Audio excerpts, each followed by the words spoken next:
बिना आनंद विशाल और गंभीर या मृदु, मधुर और सुंदर तो हो सकता है, पर अपनी प्रगाढ़ता के प्रज्वलित उल्लास को खो देगा। महाकाली ज्ञान को विजयी शक्ति प्रदान करती है, सौंदर्य और सामंजस्य को श्रेष्ठ ऊपर उठती हुई गति देती है और पूर्णता के धीमे और कठिन प्रयास को ऐसा वेग देती है जो उसकी गति को कई गुना बढ़ाता है और लंबे मार्ग को छोटा करता है। उन्हें ऐसी किसी चीज से संतोष नहीं होता जो चरम आनंद की प्रकाष्ठा से ऊंचे शिखरों से, अत्यधिक उदात्त लक्ष्य से या अत्यंत विशाल दृश्यावलियों से कम हो। इसलिए भगवान की विजयी शक्ति उनके साथ रहती है और उनकी अग्नि और आवेग और द्रुत गति की कृपा से भविष्य की जगह वर्तमान में ही परम सिद्धि प्राप्त की जा सकती है। केवल प्रज्ञा और शक्ति ही भगवती माता के व्यक्त रूप नहीं है। उनकी प्रकृति का एक और सूक्ष्म रहस्य है जिसके बिना प्रज्ञा और शक्ति अपूर्ण रहती है और पूर्णता भी पूर्ण नहीं हो सकती। ज्ञान और शक्ति के ऊपर शाश्वत सौंदर्य का चमत्कार दिव्य सामंजस्यों का अगम रहस्य है। अति सम्मोहक विश्वव्यापी मनोहरता और आकर्षण का जादू है जो वस्तुओं, शक्तियों और सत्ताओं को अपनी ओर आकर्षित करके एक जगह बांधे रखता है और उन्हें मिलने और होने के लिए बाधित करता है ताकि छिपा हुआ आनंद पर्दे के पीछे से अपना साज बजा सके और उन्हें अपना ताल छंद, अपनी टेक बना सके। यह महालक्ष्मी की शक्ति है और देहधारी सत्ताओं के लिए दिव्य शक्ति का कोई रूप इतना आकर्षक नहीं होता। धरती के वासियों को पार्थिव प्रकृति की क्षुद्रता को महेश्वरी इतनी अधिक शांत, महान और दूर लग सकती है कि वह उनके पास नहीं जा सकती और न उन्हें अपने अंदर समा सकती है। उसकी निर्बलता को महाकाली इतनी अधिक तेज और भयानक लग सकती है कि वह उन्हें सह भी न सके, परंतु महालक्ष्मी की और सभी बड़े उल्लास और उत्कंठा के साथ मुड़ते हैं क्योंकि वे भगवान की सम्मोहक मधुरता का जादू फैलाती है। उनके पास होने का अर्थ ही है गहन सुख पाना और उन्हें अपने हृदय के अंदर अनुभव करने का अर्थ है जीवन का आनंद, उल्लास और चमत्कार से भर जाना। महालक्ष्मी से लावण्य, मोहकता और मृदुता ऐसे ही प्रवाहित होती है जैसे सूर्य से प्रकाश। वे जहाँ कहीं अपनी अद्वित दृष्टि को स्थिर करती हैं या जिस पर अपने स्मित की मधुरता डालती हैं, वही आत्मा उसकी पकड़ में आकर बंदी बन जाती है और अथाह आनंद की गहराई में डुबकी लगाती है। उनके हाथों का स्पर्श चुंबक की तरह आकर्षक है। उनका रहस्यमय कोमल प्रभाव मन, प्राण और शरीर को परिष्कृत करता है और जहाँ उनके चरण पड़ते हैं वहाँ सम्मोहक आनंद की दिव्य धाराएं बहने लगती है। फिर भी उनकी मोहिनी शक्ति की मांग को पूरा करना या उनकी उपस्थिति को बनाए रखना आसान नहीं है।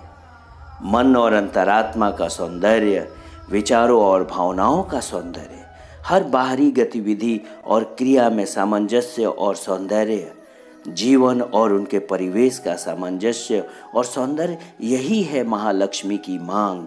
जहाँ सृष्टि के गूढ़ रहस्यमय आनंद के साथ समस्वरता होती है, जहाँ परम सुंदर के आह्वान का उत्तर मिलता है और भगवान की ओर उन्मुख बहुत से व्यक्तियों की मैत्री, एकता और प्रसन्न जीवन प्रवाह होते हैं।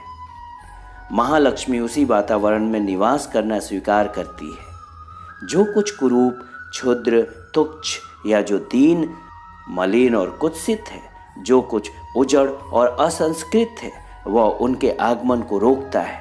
जहाँ प्रेम और सौंदर्य नहीं है या जहाँ वे जन्म लेने से इनकार करते हैं, ऐसे स्थान पर महालक्ष्मी नहीं आती।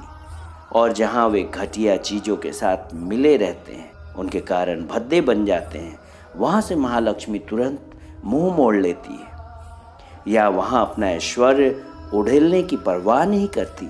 अगर वे मनुष्य के हृदय में अपने आप को स्वार्थ, घृणा, ईर्ष्या, द्वेष, असूया और कलह से घिरा हुआ पाती है, जब पवित्र पात्र में विश्वासघात, लोभ, कृतघ्नता मिले रहते हैं, वासना की ग्राह्यता, परिष्कृत कामना भक्ति को भ्रष्ट कर देती है, तो ऐसे हृदय में यह सुंदर करुणामयी देवी क्षण भर के लिए भी नहीं ठहरती है। ऐसी अवस्था में वे दिव्य जुगुप्सा से भर जाती है और पीछे हट जाती है, क्योंकि ऐसी नहीं है कि आग्रह या संघर्ष करे, या फिर वे अपना मुंह ढककर इस कड़वे विषैले आसुरी तत्व के बाहर फेंके जाने की प्रतीक्षा करती है, ताकि वे अपनी आह्लादपूर्ण प्रभाव को फिर से स्थापित कर सके। उन्हें तपस्वी की शुष्कता और कठोरता पसंद नहीं है, और न हृदय के गंभीर भावावेगों का दमन या आत्मा और जीवन के सुंदर भागों का निग्रह ही पसंद है, क्योंकि वे प्रेम और सौंदर्य के द्वारा ही मनुष्य पर भगवान का जुआ रखती है। उनकी परम सृष्टि में जीवन स्वर्गीय कला की एक समृद्ध कृति बन जाता है, और सारा अस्तित्व एक पवित्र आनंद का काव्य संसार की सारी समृद्धि संपदा एकत्रित करके परम व्यवस्था के लिए इकट्ठी की जाती है। उनके ऐक्य संबंधी सहज ज्ञान और उनकी आत्मा के उच्च आवास से सादी और मामूली से मामूली चीजें भी बहुत अद्भुत बन जाती है। हृदय में प्रवेश पा जाएं तो वो प्रज्ञा को आश्चर्य के ऊंचे से ऊंचे शिखर पर पहुंचा देती हैं, और उसके आगे ज्ञान से परे आनंद समाधि के गुप्त रहस्य खोल देती हैं। वे भक्ति को भगवान के प्रति तीव्र आकर्षण के साथ जोड़ देती हैं, बल और शक्ति को ऐसा छंद सिखाती हैं जिससे उनके कर्म समस्वर और समप्रमाण हो जाए।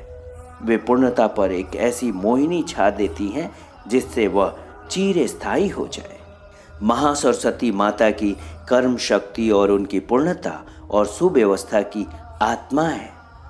वे चारों में सबसे छोटी हैं, लेकिन कार्य संचालन की क्षमता में सबसे अधिक निष्णात हैं। वे भौतिक प्रकृति के सबसे अधिक नजदीक हैं। महेश्वरी जगत की शक्तियों की विशाल रूपरेखा तैयार करती हैं। महाकाली उनकी शक्ति और वेग को संचालित करती हैं। महालक्ष्मी उनके ताल और लय को प्रकट करती हैं, किंतु महासरस्वती उनके संगठन और कार्य संचालन के ब्यौरे, विवरण, विभिन्न भागों के पारस्परिक संबंध और बलों के सफल संयोजन और परिणाम तथा परिपूर्ति की अचूक यथार्थता की अधिष्ठात्री हैं। चीज़ों के बारे में ज्ञान, कला, कौशल और कारीगिरी महासरस्वती के अपने क्षेत्र हैं, उनकी प्रकृति में है। पूर्ण कार्यकर्ता का अंतरंग और यथार्थ ज्ञान, सूक्ष्मता और धैर्य, सहज ज्ञान वाला मन, सचेतन हाथ और पारखी दृष्टि, और वे अपने चुने हुए लोगों को ये चीज़ें दे सकती हैं। यह शक्ति बलवान, अथक, सावधान और निपुण शिल्पी, संगठनकर्ता, शासक, कारीगर और लोगों का वर्गीकरण करने वाली है। जब वे प्रकृति के रूपांतर और नवनिर्माण का काम हाथ में लेती हैं तो उनका काम श्रमपूर्ण और सूक्ष्म होता है, और हमारे शरीर स्वभाव को धीमा और बहुत अधिक लंबा खींचता हुआ लगता है, लेकिन वह स्थायी, पूर्ण और निर्दोष होता है। उनके काम का संकल्प अति सतर्क, तंद्राहीन और अश्रांत होता है। वे हमारे ऊपर झुककर हर छोटे से छोटे ब्यौरे को देखती हैं और छूती हैं। हर छोटे से छोटे दोष, दरार, बल या पूर्णता को खोज लेती हैं, और जो हो चुका है और जो करना बाकी है, उन दोनों के बारे में विचार करके ठीक ठाक मूल्यांकन करती हैं।